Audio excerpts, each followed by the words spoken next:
Панел дискусијата организирана од страна на општина Струга по повод 20 годишнината на Охридскиот рамковен договор, искористена за промоција на кандидатурата на Рамис Мерко за уште еден градоначалнички мандат. Во име на лидерот на ДУИ, пораката на Ахметија пренесе првиот вице-премиер Артан Груби, кого го прашавме со што заслужил Мерко четврти мандат во Струга.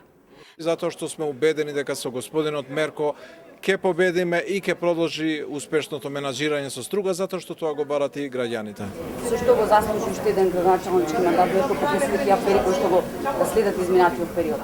Го заслужи со гласовите на граѓаните, го заслужи со работата.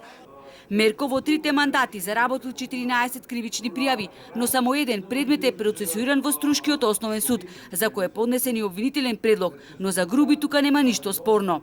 Знаете, пријави има од председател, премиер до председател на собрање, министри, па сите.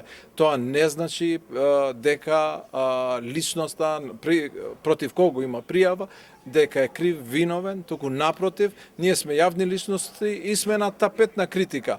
Антикорупцијската комисија отвори предмет по наводи од 2019 година и поднесе иницијатива за кривично гонење на Мерко, за да се утврди дали тој незаконски трошел државни средства спротивно на јавниот интерес и на законите.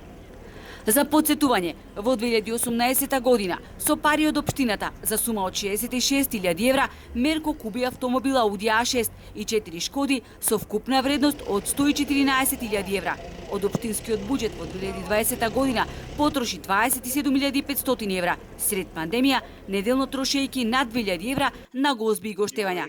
Ако се земе пак периодот од 2018, 2019 и 2020, таа сума изнесува скоро 78.000 евра.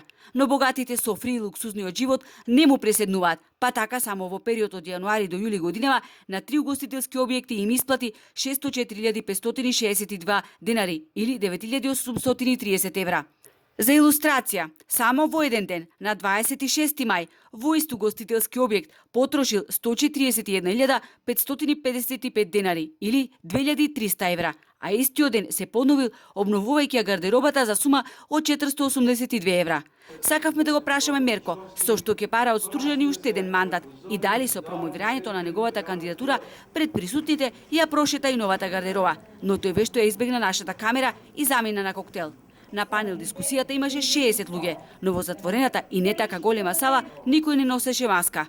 Кога пристигнавме, од кабинетот на Мерко не праша како сме дошле, кога не биле поканети медиуми.